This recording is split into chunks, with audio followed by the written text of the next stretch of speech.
اعوذ باللہ من الشیطان الرجیم بسم اللہ الرحمن الرحیم اللہم صلی علی محمد وآل محمد وعجل فرجہم۔ سب سے پہلے میں آپ حضرات کی خدمت میں یہ 2025 کا جو رمضان المبارک ہے اس کی بہت بہت مبارکباد پیش کرتا ہوں، اور رمضان المبارک کے سلسلے میں چند باتیں آپ حضرات کی خدمت میں ہیں کہ رمضان المبارک کی فضیلت کیا ہے۔ اس سلسلے میں دو چار باتیں آپ حضرات کی خدمت میں عرض ہے۔ سب سے پہلے یہ ہے کہ یہ مہینہ بہت ہی عظیم مہینہ ہے، اور رمضان کا جو یہ مہینہ ہے، یہ جو لفظ ہے رمضان، یہ مہینہ جو ہے لغت میں لفظ رمضان سے لیا گیا ہے، جس کے معنی ہے بہت شدت کی گرمی، جس کے معنی ہے جلا دینا، چونکہ اس مہینے میں گناہ جلا دیے جاتے ہیں لوگوں کے، مومنین کے، تو اس وجہ سے اس مہینے کو رمضان کہا گیا ہے، گناہ بخش دیا جاتا ہے۔ پیغمبر اسلام نے فرمایا کہ انما سمی رمضان لأنه یرمد الذنوب، رمضان کو رمضان اس لیے کہتے ہیں کہ رمضان میں گناہ جو ہے وہ بخش دیے جاتے ہیں، گناہوں کو جو ہے وہ جلا دیا جاتا ہے۔ اور اسلامی مہینے کا یہ 9واں مہینہ ہے، رمضان المبارک بھی اسے کہا جاتا ہے اور رمضان الکریم بھی اسے کہا جاتا ہے۔ اور یہ جو 12 مہینے ہیں محرم سے لے کر صاحب، تو یہ رمضان جو ہے اسلامی مہینے کا 9واں مہینہ ہے، اور صرف یہی ایک مہینہ ہے کہ جس کا ذکر قرآن پاک میں آیا ہے۔ اللہ سبحانہ وتعالیٰ نے اس مہینے کا ذکر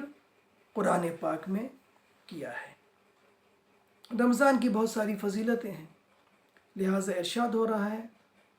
شہر رمضان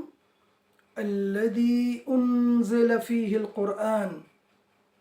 ہدی للناس وبینات من الہدی والفرقان فمن شہد منکم الشہر فلیصمہ۔ رمضان کا مہینہ وہ مہینہ ہے کہ جس میں قرآن نازل کیا گیا، اور یہ قرآن ہدایت ہے، ہدی للناس، لوگوں کے لیے ہدایت ہے، وبینات من الہدی، اور یہ ہدایت کو بیان کرنے والا ہے یہ قرآن، والفرقان، حق اور باطل کے درمیان فرق پیدا کرنے والا ہے یہ قرآن۔ اس کے بعد اللہ سبحانہ وتعالیٰ کہہ رہا ہے قرآن پاک میں کہ تم میں سے جو بھی اس شہر کو پالے، اس شہر کو درک کرے، تو اسے چاہیے کہ وہ روزہ رکھے۔ روزہ نہ صرف اسلام میں بلکہ ہر مذہب میں روزہ موجود ہے، طریقہ کار الگ الگ ہے، کس طریقے سے روزہ رکھا جاتا ہے وہ الگ الگ ہے، لیکن ہر مذہب میں روزہ ہے۔ جیسا کہ آپ جانتے ہیں ہندی میں اپواس کہتے ہیں، انگریزی میں فاسٹنگ یا فاسٹ کہتے ہیں، اور اردو میں اور فارسی میں اسے روزہ کہتے ہیں، اور عربی میں اسے صوم کہتے ہیں۔ شہر الصیام یعنی روزوں کا مہینہ یہ رمضان المبارک ہے۔ تو اللہ سبحانہ وتعالیٰ قرآن پاک میں کہہ رہا ہے کہ کتب علیکم الصیام کما کتب علی الذین من قبلکم لعلکم تتقون، تمہارے لیے روزہ اسی طرح فرض کیا گیا ہے جس طرح پچھلی امتوں پہ فرض کیا گیا تھا۔ اور روزہ رکھنے کا جو ایک سبب اللہ سبحانہ وتعالیٰ بیان کر رہا ہے، لعلکم تتقون، اس روزہ کے ذریعے تم صاحب تقوی بن جاؤ، تقوی الہی اختیار کرو۔ تو یہ رمضان کا مہینہ بہت ہی عظیم مہینہ ہے، اور اس مہینے میں کچھ خاص جو ہے وہ باتیں ہیں، کچھ حکم ہیں۔ سب سے پہلی بات یہ ہے کہ خداوند عالم نے اس مہینے میں جنگ کو حرام قرار دیا ہے، یعنی مسلمان اس مہینے میں جنگ نہیں کر سکتے، یعنی جنگ کی ابتدا نہیں کر سکتے کسی کے ساتھ۔ کسی بھی ملک کے ساتھ مسلم ممالک، چاہے وہ مسلم ممالک ہوں یا غیر مسلم ممالک ہوں، ان کے ساتھ جنگ کی ابتدا نہیں کر سکتے اس مہینے میں۔ اللہ سبحانہ وتعالیٰ نے جنگ کو حرام قرار دیا۔ ہاں، اگر کسی نے جنگ شروع کر دی تو دفاع وہ اپنا کر سکتے ہیں، لیکن جنگ نہیں کر سکتے، جنگ بالکل جو حرام ہے۔ تو رمضان میں خداوند عالم نے جنگ کو حرام قرار دیا۔ رمضان کی سب سے بڑی فضیلت یہ ہے کہ قرآن نازل ہوا ہے، اور فضیلت رمضان المبارک کی یہ ہے کہ خداوند عالم نے آسمانی کتابوں کو، جیسے تورات، زبور، انجیل، قرآن مجید، یہ جو 4 کتابیں ہیں، اور صحیفے جناب ابراہیم پہ جو اللہ سبحانہ وتعالیٰ نے نازل کیا تھا، یہ سب کے سب خداوند عالم نے رمضان المبارک کے مہینے میں نازل کیا ہے۔ لہٰذا یہ مہینہ بہت ہی عظیم مہینہ ہے۔ جیسے جناب ابراہیم پہ جو صحیفہ نازل ہوا ہے، وہ صحیفہ جو ہے رمضان کی پہلی تاریخ کو نازل ہوا ہے جناب ابراہیم پہ۔ توریت جو ہے وہ رمضان المبارک کی 6 تاریخ کو جو ہے اللہ سبحانہ وتعالیٰ نے توریت کو نازل کیا ہے۔ انجیل کو رمضان المبارک کی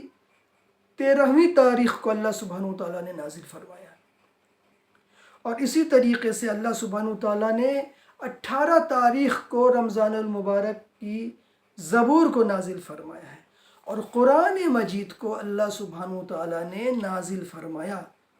کس طریقے سے؟ شب قدر میں۔ اللہ سبحانہ وتعالیٰ کرے اِنَّا أَنزَلْنَاهُ فِي لَيْلَةِ الْقَدْرِ، ہم نے اس قرآن کو شب قدر میں نازل کیا ہے۔ اس سلسلے میں امام جعفر صادق علیہ السلام فرماتے ہیں کہ اللہ سبحانہ وتعالیٰ نے ایک شب میں قرآن مجید کو بیت المعمور میں نازل فرمایا، اور پھر بیت المعمور سے اللہ سبحانہ وتعالیٰ یہ جو 20 سال اور 23 سال کی جو یہ پیغمبر اسلام پہ جو وحی نازل ہوتی رہی، تدریجاً رفتہ رفتہ اللہ سبحانہ وتعالیٰ جو ہے قرآن مجید کو بیت المعمور سے جو ہے ظاہر جناب جبریل امین کے ذریعے اللہ سبحانہ وتعالیٰ جو ہے وہ قرآن مجید کو نازل کرتا رہا۔ تو اس کی بہت زیادہ اہمیت ہے۔ اس مہینے میں خداوند عالم نے انسان کے اوپر روزے کو واجب کیا، اللہ سبحانہ وتعالیٰ نے اس کی توفیق دی اور اپنے بندوں پر روزہ کو واجب کیا، جیسا کہ میں نے آپ کے سامنے پہلی آیت میں کہا کہ کتب علیکم الصیام کما کتب علی الذین من قبلکم لعلکم تتقون، تاکہ تم تقوی اختیار کرو۔ اس کے بعد پھر خداوند عالم قرآن مجید میں فرما رہا ہے کہ اگر تم بیمار ہو، ان کنتم مریضا او علی سفر فعدۃ من ایام اخر، اگر تم بیمار ہو یا سفر میں ہو تو فعدتم، یعنی یہ جو روزے چھوٹ گئے ہیں، فعدتم من ایام اخر، دوسرے دنوں میں۔ کیا مطلب؟ یعنی رمضان جب ختم ہو جائے، پہلی شوال کو عید ہے، پہلی شوال کو روزہ نہیں رکھ سکتے، تو پہلی شوال سے لے کے آئندہ رمضان آنے تک انسان کے پاس کافی وقت ہے، تو انسان ان ایام میں روزہ رکھے۔ البتہ سفر کے سلسلے میں جو علماء کہتے ہیں کہ کس سفر میں روزہ جو ہے وہ قصر ہے یا نماز قصر ہے، تو اس سلسلے میں علماء کا فتویٰ یہ ہے کہ 44 کلومیٹر سفر اگر کرے گا انسان تو نماز بھی قصر ہے، یعنی ظہر کی 4 کے بجائے 2 پڑھیں گے، عصر کی 4 کے بجائے 2 پڑھیں گے، عشاء کی 4 کے بجائے 2 رکعت نماز پڑھیں گے، اور مغرب کی 3 رکعت پڑھیں گے، اور صبح کے جس طریقے سے 2 اس طریقے سے پڑھیں گے، لیکن روزہ نہیں رکھیں گے، روزہ نہیں رکھیں گے، بلکہ روزہ کو جو ہے وہ رمضان کے بعد رکھیں گے۔ البتہ یہ اگر ایک تاریخ سے لے کے، یعنی 1 دن سے لے کے 9 دن تک کا یہ سفر ہے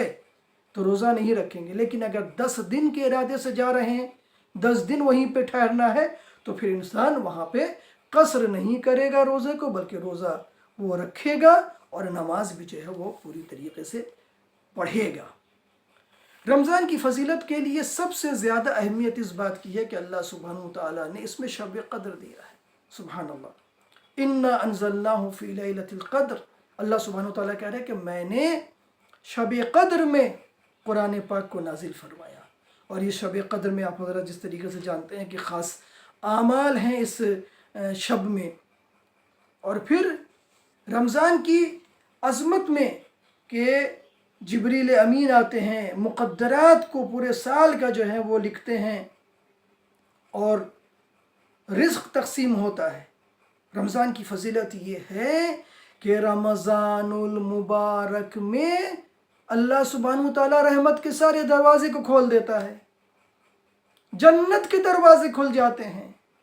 اور جہنم کے دروازے بند کر دیے جاتے ہیں رمضان المبارک کے مہینے میں،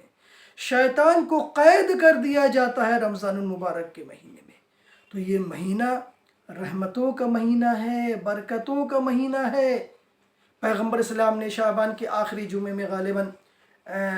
خطبہ ارشاد فرمایا، اور آپ نے فرمایا ایھا الناس، اے لوگوں، قد اقبل الیکم شہر اللہ، تمہاری طرف جو ہے وہ اللہ کا مہینہ آ رہا ہے، کہ جس کے لیے آپ نے فرمایا کہ مغفرت کا مہینہ ہے، رحمت کا مہینہ ہے۔ اس کے بعد آپ نے فرمایا کہ اگر اس مہینے میں انسان سوتا ہے تو نومکم فیہ عبادہ، تمہاری نیند اس میں عبادت ہے۔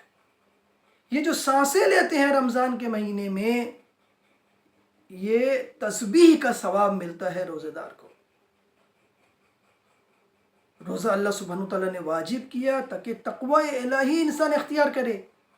البتہ روایت میں اس طریقے سے ہے کہ روزہ میں انسان جو بھوکا رہتا ہے، پیاسا رہتا ہے،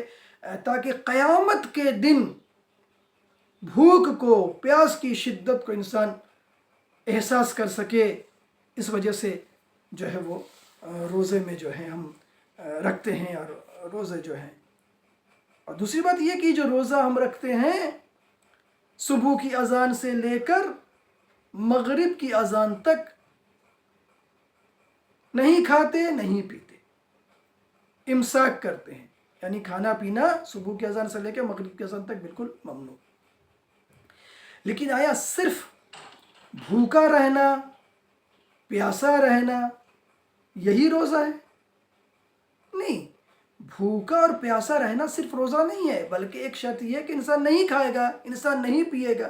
لیکن اور سارے شرائط ہیں۔ انسان بھوک اور پیاس کے ساتھ ساتھ اپنی آنکھوں کا بھی روزہ رکھے، یعنی روزہ کی حالت میں نامحرم کی طرف نہ دیکھے، گناہوں کی طرف انسان نظر نہ کرے۔ انسان روزہ کے ساتھ ساتھ اپنے کان کا بھی روزہ رکھے، یعنی بری بات کو نہ سنے، لغویات کو نہ سنے۔ انسان بھوک اور پیاس کے ساتھ ساتھ، پیٹ کے روزہ کے ساتھ ساتھ اپنی زبان کا بھی روزہ رکھے، یعنی بری بات نہ کہے، فحش کلامی نہ کہے، کسی کو برا نہ کہے، کسی کی غیبت نہ کرے، تب یہ حقیقی معنی میں جو ہے ہم روزے کا جو وہ ثواب ہے اسے حاصل کر پائیں گے۔ رمضان کی فضیلت اس قدر ہے کہ روایت میں یہ ہے کہ اللہ سبحانہ وتعالیٰ نے حدیث قدسی میں یہ فرمایا کہ روزہ ہمارے لیے ہے اور میں ہی اس کی جزا ہوں۔ اب آپ خود تصور کریں، جب اللہ سبحانہ وتعالیٰ خود انعام دے گا تو وہ کس قدر انعام دے گا۔ روزہ کو قرآن میں صبر سے تعبیر کیا گیا ہے، صبر ہے روزہ۔ اور صبر کے سلسلے میں اللہ قرآن پاک میں ارشاد فرما رہا ہے کہ انما یوفی الصابرون اجرهم بغیر حساب، صابرین کو بے حساب اجر دیا جائے گا۔ روزہ کے سلسلے میں بہت ساری روایتیں ہیں، روزہ کے سلسلے میں، اس کی فضیلت کے سلسلے میں بے شمار روایتیں موجود ہیں، لیکن روزہ ہر سال آتا ہے، ہم اسے ہر سال جب تک ہماری زندگی ہے ہم اسے پائیں گے، لیکن رمضان المبارک کا احترام یہ بہت ضروری ہے۔ مثال کے طور پہ اگر کوئی شخص روزہ رکھا ہوا ہے تو کم سے کم ہماری کوشش ہونی چاہیے ان لوگ جو روزہ نہیں رکھتے ہیں تو کم سے کم ان کے سامنے جو ہے وہ کھانا نہ کھائیں، ان کے سامنے جو ہے وہ کھانے اور پینے سے گریز کرے۔ یہی وجہ ہے کہ جو مسلم علاقہ ہے یا مسلم ممالک ہے وہاں پہ ظاہر سب آدمی تو روزہ نہیں رکھتے، مسافرین بھی ہوتے ہیں، تو ہوٹلوں میں پردے پڑے ہوتے ہیں تاکہ مسلمان جو ہے وہ روزہ داروں کا احترام کر سکے، ہم روزہ داروں کا احترام کو برقرار رکھ سکیں۔ تو عزیزو، یہ رمضان کا مہینہ ہمارے لیے باعث رحمت بن کر آیا ہے، باعث برکت بن کر یہ رمضان کا مہینہ آیا ہے، باعث مغفرت بن کے رمضان کا مہینہ آیا ہے، اور اللہ سبحانہ وتعالیٰ اس مہینے میں ہمیں بہتر سے بہتر عبادت کی، بہتر سے بہتر روزہ رکھنے کی توفیق عطا فرمائے۔ اللہ سبحانہ وتعالیٰ صحت یابی عطا کرے تاکہ لوگ اس مہینے میں اچھی طرح روزہ کو رکھ سکیں۔ یہ روزہ بہت عظیم ہے، یہ روزہ اس قدر عظیم ہے کہ خداوند عالم نے روزے داروں کے لیے جو ہے یعنی اس مہینے کو مہمان کا مہینہ قرار دیا، یعنی روزہ دار اللہ کے مہمان ہیں۔ اب آپ تصور کریں میرے عزیزو کہ جب ہم کسی کے گھر میں جاتے ہیں تو میزبان یہ کوشش کرتا ہے کہ بہتر سے بہتر دسترخوان ہمارے لیے لگائے اور بہتر سے بہتر کھانا اپنی وسعت کے اعتبار سے وہ ہمارے لیے دسترخوان میں چن دے۔ تو جب انسان یہ کوشش کرتا ہے کہ اپنے مہمان کا خیال کرے تو وہ پروردگار کہ جس نے خود مہمانی ہماری کی ہے، جو میزبان ہے، تو وہ کس طریقے سے اپنے بندوں کی جو ہے وہ میزبانی کرے گا، اس کو جاننے کی بہت زیادہ ضرورت ہے۔ البتہ رمضان میں بہت ساری دعائیں ہیں، بہت سارے اعمال ہیں، بہت ساری نمازیں ہیں رمضان المبارک میں، اور ہر دن کی رمضان المبارک میں جو ہے وہ دعائیں ہیں۔ انشاءاللہ اللہ سبحانہ وتعالیٰ وہ دعا پڑھنے کی توفیق عطا فرمائے ہم سبوں کو۔ ہر روز کی دعائیں، چھوٹی چھوٹی دعائیں، اگر ہم اسے پڑھ لیں گے تو اس کا بہت زیادہ ثواب ہوگا۔ سب سے زیادہ اہمیت رمضان المبارک میں قرآن پاک کی تلاوت ہے۔ ایک آیت رمضان المبارک میں پڑھنا، اگر روزہ دار پڑھتا ہے ایک آیت کو تو دوسرے مہینے میں پورا قرآن پڑھنے کے برابر ثواب ملتا ہے۔ یعنی اگر آپ نے پورا قرآن دوسرے مہینے میں پڑھا تو آپ کو ثواب ملے گا پورے قرآن کا، لیکن رمضان میں ایک آیت دوسرے مہینے میں پورے قرآن پڑھنے کے برابر ثواب ہے۔ تو لہٰذا ہمیں کوشش کرنی چاہیے کہ رمضان المبارک میں ہم قرآن پاک کو پڑھیں۔ البتہ اگر اللہ سبحانہ وتعالیٰ توفیق دے تو ان حضرات کے لیے جو قرآن عربی میں پڑھ نہیں سکتے تو 5 منٹ قرآن کے ساتھ کے عنوان سے اگر ہم کوشش کر کے ایک ایسا یعنی کیا کہتے ہیں اس کو برنامہ بنا دیں کہ صرف 5 منٹ قرآن کی تلاوت کریں، اور جو لوگ قرآن نہیں پڑھ سکتے وہ ہمارے ساتھ ساتھ سنیں اور سن کے پڑھیں 5 منٹ، تو ان کو بھی پورا قرآن جو ہے وہ رمضان المبارک میں پڑھنے کا ثواب ملے گا۔ اللہ سبحانہ وتعالیٰ سے یہ دعا ہے کہ اللہ سبحانہ وتعالیٰ یہ ماہ سیام میں سبوں کے جو ہے وہ روزے کو قبول فرمائے اور توفیق عطا فرمائے اور اخلاص عطا کرے۔ والسلام علیکم ورحمۃ اللہ وبرکاتہ۔